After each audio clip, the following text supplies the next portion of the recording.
Hey, Goosebumps fans, I'm back with episode 3, which is called The Haunted Car. Yeah, it's too bad. The haunted car's not with the girl. Nope. Girl not in the haunted car. Nope. And it gets even more crazier where it's like, oh, well, dude. Dude. Anyways, so 1 year ago, we get to have Alex's story. Alex decided to bring fireworks. Okay, to a party. Okay. Is she outside? No, she's in a abandoned warehouse or some kind of crap. Why? That's a good question.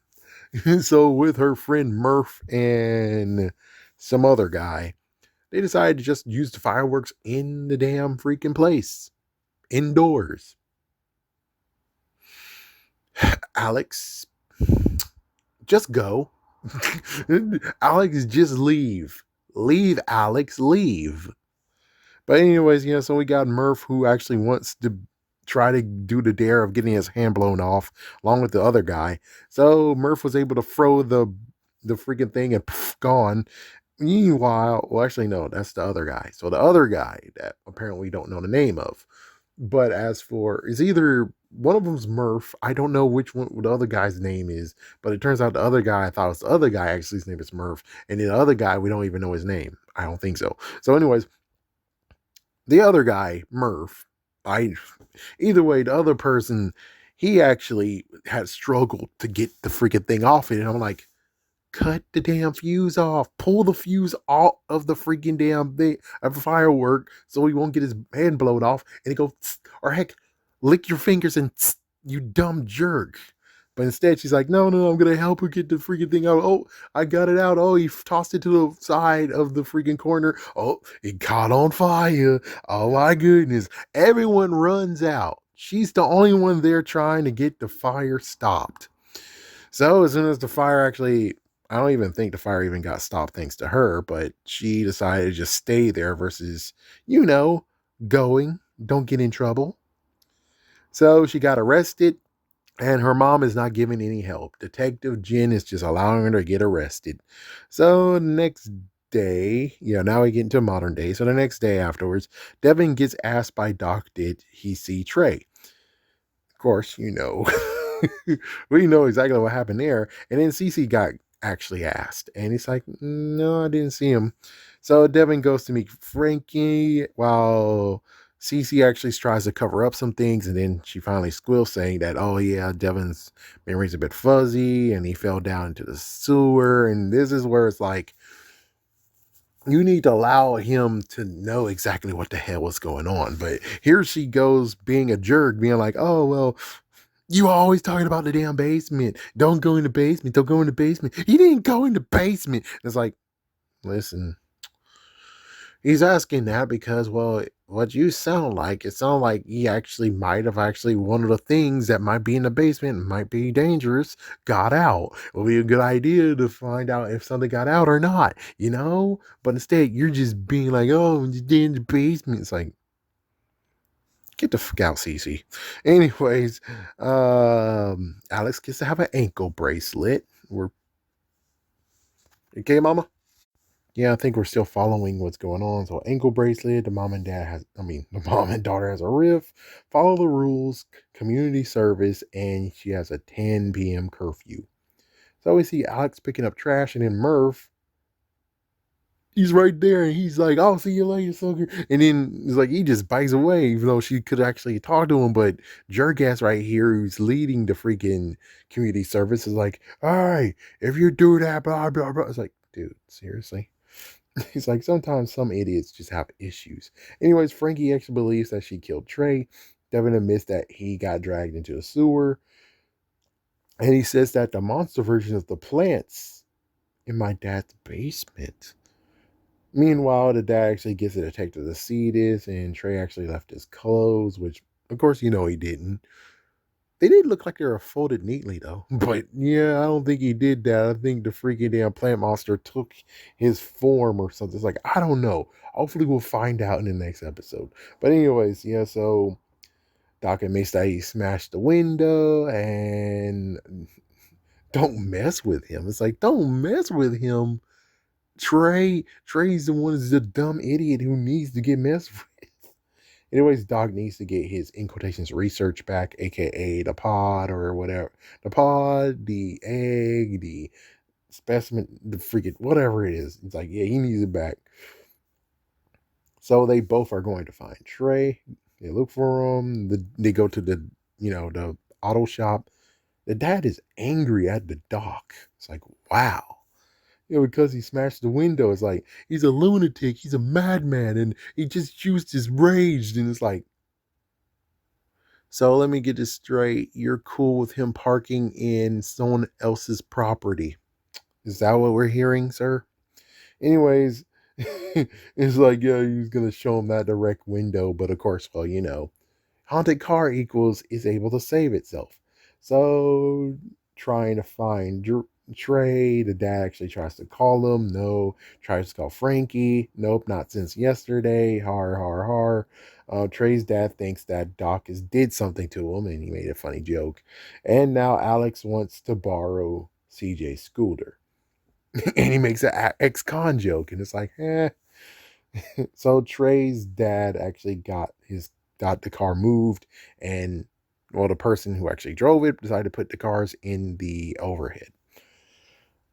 And then, well, Alex decided to take a joyride, and the Goop is at the clutch. So the Goop actually has control of the car, but he's gonna play along with her for now.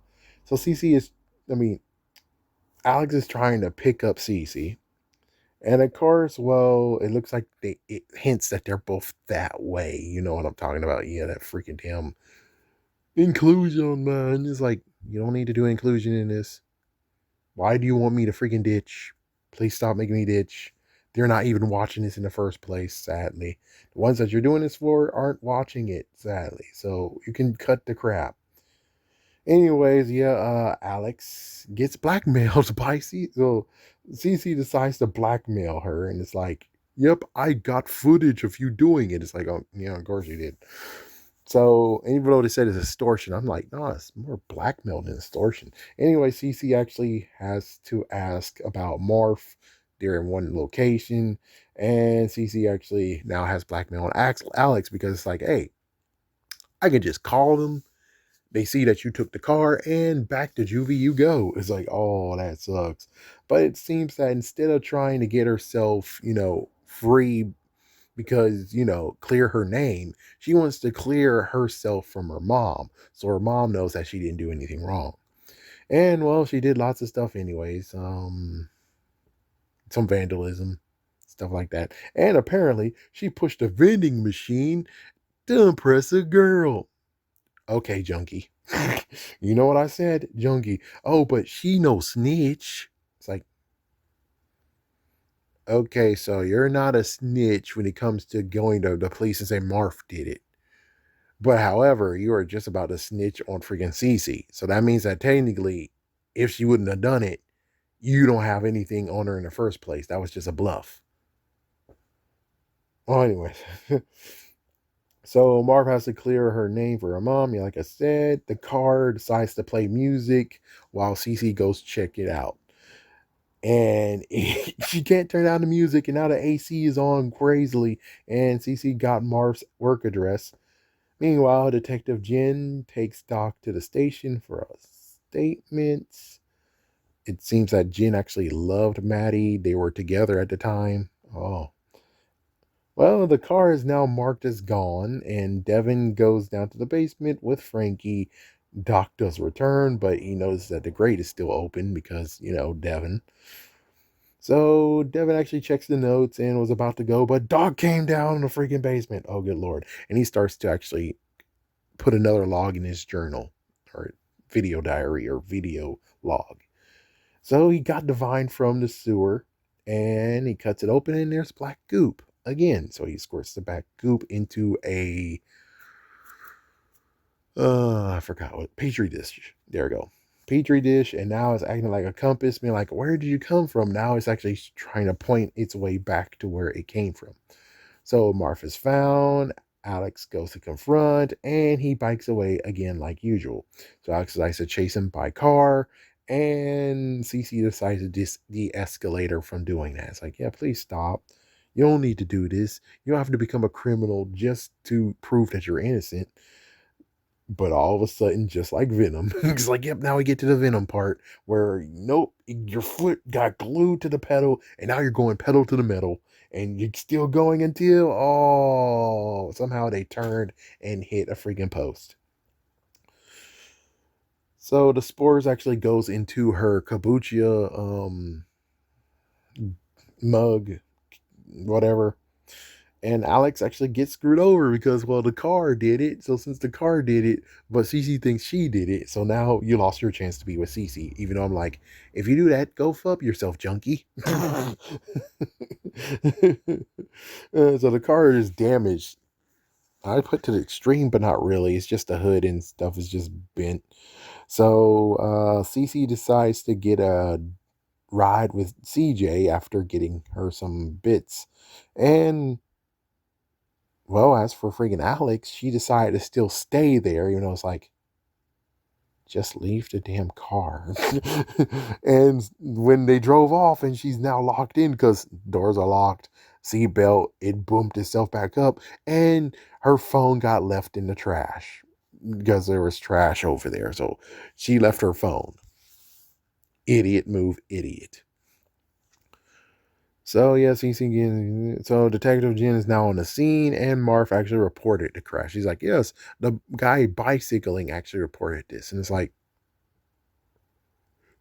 "Damn, Marv, are you a complete jerk ass? And not only you did that, but you actually reported." It's like Marv is not your friend then, because apparently it sounds like to me he might have even reported the fire just to screw you over, and it's like, dude, he's not even a friend of yours. It's like, no wonder. I think he did all this on purpose. Why? I don't know.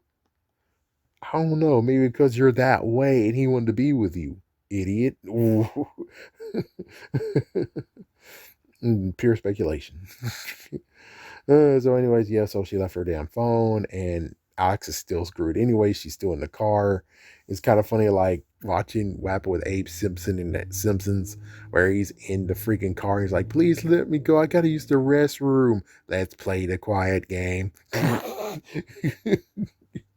Um, so, anyways, yeah, Marv actually somehow got a car. He's like, "I got a car too. Now what?" And then she's like, "I'm not driving." He got spooked, swerved, and just crashed into another car. Idiot. Parked car. So the car wants to drive into a watery grave. Oh, good lord!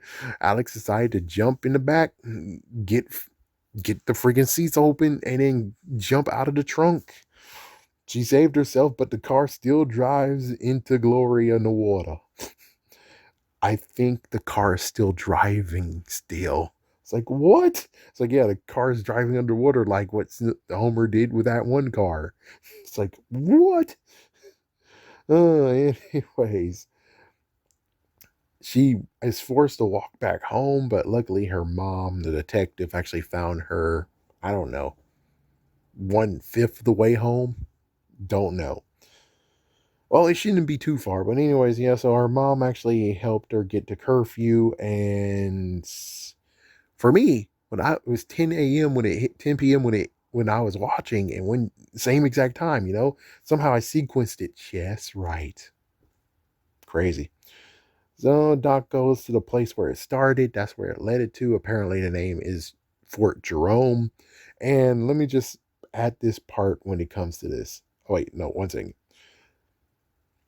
A little disagreement happened, and the reason why he wasn't there with his brother is because his brother shooed him away, and he's like, "I wish I didn't have an older brother." That was the last words he said to his brother. Wow, that's messed up.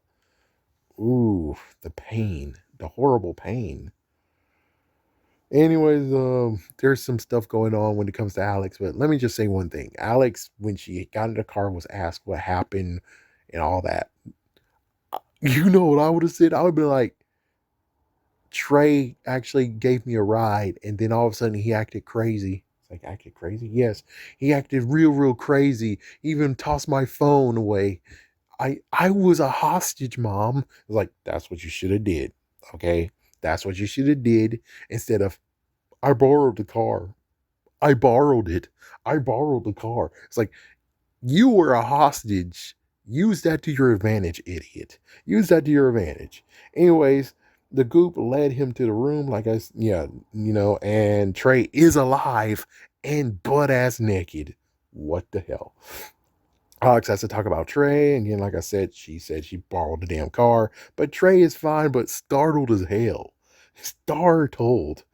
And the doctor actually called the detective, and like I said, for Jerome, and the kombucha is now gone because she actually had the cup, and there's some kombucha left, and the kombucha just went gone to nothing. All right, are you ready for my favorite one, Monster Blood? Let's see how this plays out this time around. But, anyways, that's all that I have to say about this. Of course, Alex is a junkie. I'm keeping my promise. When it seems like she actually has that crap, she's now a junkie again. That's only fair. You might hate it. You might say I'm a jerk. But truth be told, is like, you are junkies in secret. You are junkies. Stop trying to get to people who want to actually you do something, and yet they don't give anything back to you in return. They love inclusion and stuff, but do they give back to you guys? Please stop giving them stuff. If they really want stuff, show them that they support you first before you give stuff. If you just give it freely to them, they'll just take it for granted. Good time to take it away. Only fair. Because I want to watch this without having to be like, oh, great. Here we go again. Anyways, have a scary day, have a scary night. Going to episode 4 soon.